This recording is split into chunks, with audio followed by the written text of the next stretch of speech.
அனைவருக்கும் நமஸ்காரம். வித்யாவாகினியின் சம்ஸ்கிருத கிரந்தாட்சர வகுப்பிற்கு உங்களை அன்புடன் வரவேற்கிறேன். ஸோ நம்ம கிரந்தாட்சர பாடத்தில் வர்க்காட்சரங்களை பார்த்து கொண்டிருக்கிறோம். ஸோ கிட்டத்தட்ட வர்க்காட்சரங்கள் நிறைவடையும் தருவாயில் இருக்கிறது. நம்ம முந்தைய காணொளியில் ஷா, அதாவது சிவன் ஷா வரைக்கும் பார்த்தாச்சு வர்க்கங்களை. அதற்கு அடுத்ததாக ஷ, ச, ஹ, ள ஆகிய வர்க்கங்கள் மட்டும் பாக்கி இருக்கு. அதை நம்ம இப்போ பார்க்கலாம்.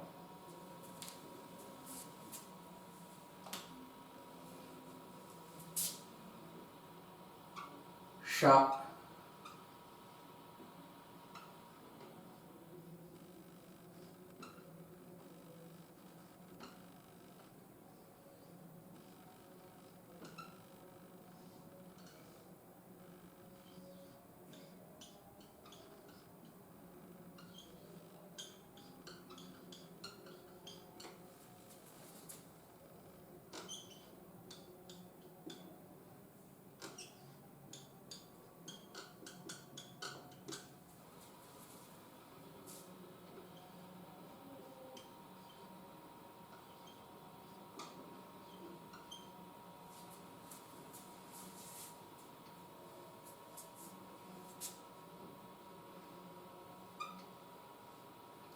ஷ, ஷா,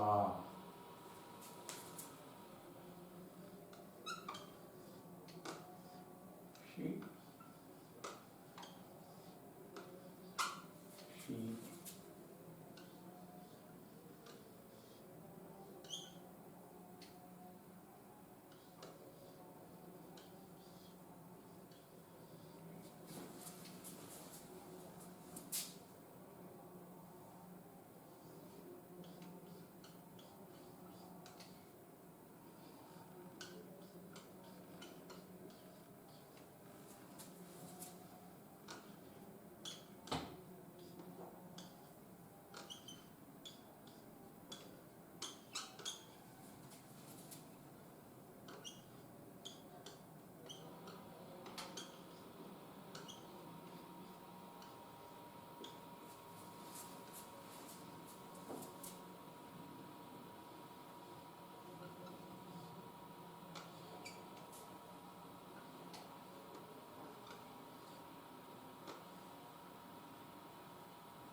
ஸோ ஷா வர்க்கம். இந்த ஷா வர்க்கத்தை பொறுத்த வரைக்கும் நம்ம இந்த சப்தத்தை, இந்த எழுத்தை நாம் தமிழில் பயன்படுத்தி கொண்டு தான் வருகிறோம். அதாவது வடமொழி கலப்புள்ள அந்த வார்த்தைகளை நாம் எழுதும் பொழுது இந்த எழுத்தையும் சப்தத்தையும் நம்ம பயன்படுத்திட்டு தான் இருக்கோம். ஸோ பரிச்சயமான ஒன்று தான். இந்த ஷா நம்ம தமிழில் ழா எப்படி வருதோ அதே மாதிரி நல்லா நாக்கை மடக்கி சொல்லணும். விஷ்ணு அப்படின்னு சொல்கிறோம் இல்லையா, அந்த நாக்கை மடக்கி சொல்லணும். ஷ, ஷ ஷா ஷி ஷி ஷு ஷு ஷிரு ஷிரு ஷிளு ஷிளு ஷே ஷை ஷோ ஷவ் ஷம் ஷஹ. ஸோ உங்களுக்கு கிளியராக புரிஞ்சிருக்கும்னு நினைக்கிறேன். நமக்கு முந்தைய வீடியோவில் நம்ம வந்து சிவன் ஷா, அதாவது ஒரு ஹஸ்கி சவுண்டை ஃபாலோ பண்ணி அந்த ஷாவை சொல்லணும், ஷா அப்படின்னு சொல்லணும். இது ஷா நாக்க மடக்கி சொல்லணும். ஸோ இது ரெண்டும் தான் வித்தியாசம். ஸோ என்னென்னா மறுபடியும் சொல்கிறேன், புரிஞ்சுக்கோங்க. ஷ ஷா ஷி ஷி ஷு ஷு ஷிரு ஷிரு ஷிளு ஷிளு ஷே ஷை ஷோ ஷவ் ஷம் ஷஹ. அடுத்ததாக ச.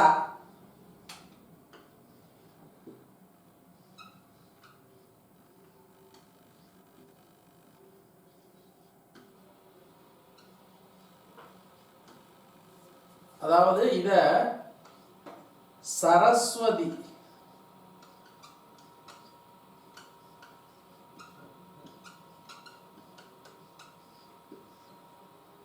சரஸ்வதி சான்னு சொல்றது. ஸோ சரஸ்வதி அப்படின்னு சொல்லும் பொழுது நம்ம எந்த சாவை பயன்படுத்துகிறோமோ அந்த சா இது அப்படிங்கிறதுனால அதை அடையாளப்படுத்துறதுக்காக இதை சரஸ்வதி சான்னு சொல்கிறோம். ஏற்கனவே சிவன் ஷா பார்த்தோம், அதில் ஸ்பெல்லிங் வந்து எஸ்ஏன்னு எழுதுனதுனால இது ஒரு மாறுதலுக்காக இந்த ஒரு குறியீடை போடுறேன்.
ஸோ சா வர்க்கம், இந்த சா வர்க்கத்திற்கு உண்டான எழுத்து வடிவத்தை நம்ம இப்போ பார்த்தாச்சு. ஸோ இதை எப்படி உச்சரிக்கணும்னா சன்னு உச்சரிக்கணும். ச ச சா சி சி சு சு சிறு சிறு சிலு சிலு சே சை சோ சௌ சம் சஹ. முன்னாடி சிவன் ச அதை பார்த்தோம். அடுத்து ஷா அப்படின்னு விஷ்ணு அப்படின்னு சொல்லும்பொழுது வர்ற அந்த ஷா பார்த்தோம். இது சரஸ்வதி சா. அப்படியே மெல்லிய ஒலியா நுனி நாக்கில் சொல்லணும். சா அப்படின்னு சொல்லணும். சா ச சா சி சி சு சு சிறு சிறு சிலு சிலு சே சை சோ சௌ சம் சஹ. அடுத்ததாக ஹ.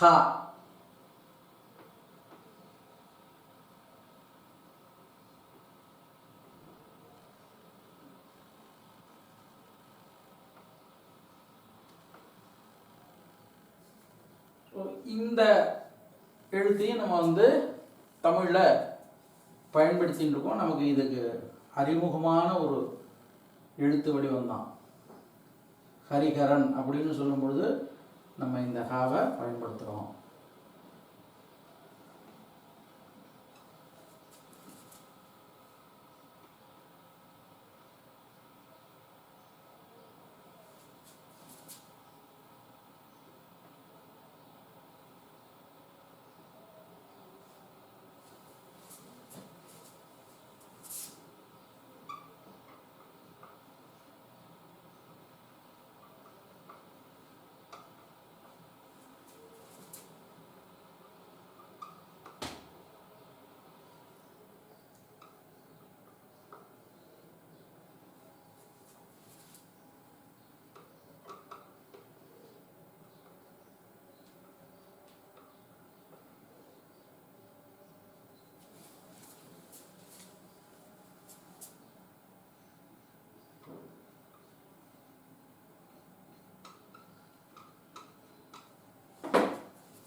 ஸோ ஹ வர்க்கம் அதற்கு உண்டான எழுத்து வடிவங்களை பார்த்தாச்சு. இப்போ நம்ம உச்சரிப்பு ஹ ஹா ஹி ஹி ஹு ஹு ஹிரு ஹிரு ஹிரு ஹிளு ஹிளு ஹே ஹை ஹோ ஹௌ ஹம் ஹஹ. இது ஹஹன்னு சொன்னோம். ஹஹ ஹ ஹா ஹி ஹி ஹு ஹு ஹிரு ஹிரு ஹிளு ஹிளு ஹே ஹை ஹோ ஹௌ ஹம் ஹஹ.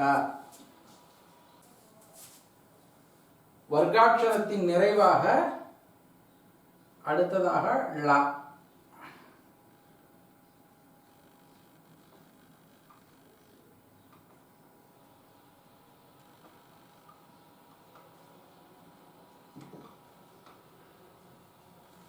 இந்த பள்ளி விளக்கு அந்த ழா இது. ஏற்கனவே லக்ஷ்மிக்கு வர ழா பார்த்தோம். ஸோ இது தனித்துவமானதுங்கிறதுக்காக ஒலி வித்தியாசப்படுறதுனால மேலே இந்த குறியீடை போட்டுக்க.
ஸோ வர்க்காட்சரத்தில் இறுதி சப்தம் ல வர்க்கம்.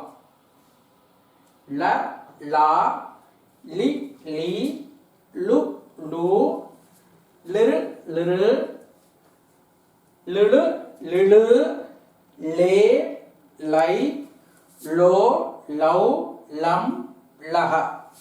ஸோ சப்தத்தை பார்த்தோம். எழுத்து வடிவத்தில் நீங்கள் புரிஞ்சுக்க வேண்டியது இந்த 4 சப்தங்களையும் கொஞ்சம் கவனமாக பார்க்கணும். அதாவது டா வரிசையில் நம்ம பார்த்தோம். ட, டா, டி. அந்த டீல எப்படி அந்த ஈகாரம் அந்த கூட்டுக்கு வந்து அந்த குறியீடு உள்ளக்கூடிய வருதோ அதே மாதிரி தான் இங்கே டி, டீக்கு எப்படி வருதோ அதே மாதிரி தான். லி, லி. அதே மாதிரி டூ, டூவில் பார்த்த மாதிரி தான் அது டச் இல்லாமல் அதே மாதிரி லு, லூ அதுக்கும் அதே மாதிரி தான் எழுதணும். ஸோ அந்த குறியீடுகளை மட்டும் கொஞ்சம் கவனமாக பார்த்துக்கோ. ல, லா, லி, லி, லு, லு, லிரு, லிரு, லிழு, லிழு, லே, லை, லோ, லவ், லம், லஹ. இதற்கு முன்னாடி பார்த்தது லக்ஷ்மி லா. ல, லா அது. இது விளக்கு. பள்ளம் அந்த மாதிரி, பள்ளி இந்த மாதிரி வர அந்த ழ. ஸோ அதற்கும் இதற்கும் வித்தியாசம் இருக்குது. ஸோ ரெண்டையும் ஒரே மாதிரி சொல்லக்கூடாது. அதே மாதிரி ழாவும் கிடையாது. தமிழில் ழான்னு சொல்கிறோம் இல்லையா, அந்த ழாவும் கிடையாது. ஸோ கவனமாக நீங்கள் இந்த சப்தங்களை உச்சரிக்கணும். ஸோ இதுவரை வர்க்காட்சர பாடத்தில் அனைத்து சப்தங்களையும் அனைத்து வரிசைகளையும் நாம் பார்த்தாயிற்று. ஸோ இதற்கு பிறகு நாம் நாம சப்தங்கள் பாடத்தை ஆரம்பிச்சுவோம். அதாவது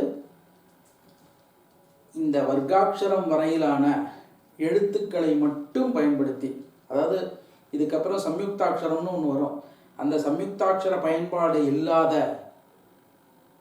அதே சமயத்தில் இந்த வர்க்காட்சரம் வரையிலான எழுத்துக்களை மட்டும் பயன்படுத்தி நாம் வார்த்தைகளை பார்க்க ஆரம்பிப்போம். அதனால் அக்ஷரங்கள் இதுவரைக்கும் நம்ம சொல்லிக் கொடுத்த அக்ஷரங்கள் அனைத்தையும் அதை நல்லபடியாக நீங்கள் எழுதி பார்த்து உச்சரித்து எழுதணும். உச்சரிச்சுட்டே எழுதணும். நம்ம வந்து எலிமெண்ட்ரி லெவலுங்கிறதுனால உச்சரித்து எழுதணும். அதை வாட்டுக்கு நம்ம மனசில் சொல்லிகிட்டு இருக்கோம் அப்படின்னு நினச்சிட்டு எழுதிகிட்டே இருந்தேன்னா அப்புறம் நமக்கு ஞாபகம் வேற எங்கேயோ போயிடும். அப்புறம் இந்த எழுத்து என்ன அப்படிங்கிற மாதிரி ஒரு தடுமாற்றம் ஏற்படும். அதற்கு வாய்ப்பளிக்காமல் நம்ம கவனமாக சொல்லி பார்த்து எழுதணும். இதற்கு தான் அடுத்த பயிற்சி. இந்த நாமசப்தங்களே அதுக்கு தான். இந்த வர்க்காட்சரம் வரைக்கும் உண்டான எழுத்துக்களை கொண்டு நாம் நாமசப்தங்கள் பாடத்தை ஏன் பார்க்கணுன்னா, இதெல்லாம் நம்ம பயன்படுத்தி வார்த்தைகளை எழுதினோம்னா அது நமக்கு கொஞ்சம் ப்ராக்டிஸாக இருக்கும். இந்த எழுத்துக்கள்லாம் நமக்கு பயன்பாட்டில் வரும்பொழுது சௌரியமாக இருக்குங்கிறதுக்காக தான் நம்ம இம்மீடியட்டாக நாமசப்தங்களை நம்ம பார்க்க போகிறோம். ஸோ அடுத்த வகுப்பில் நம்ம பார்ப்போம். தன்யவாதக புனர்மிலாமக.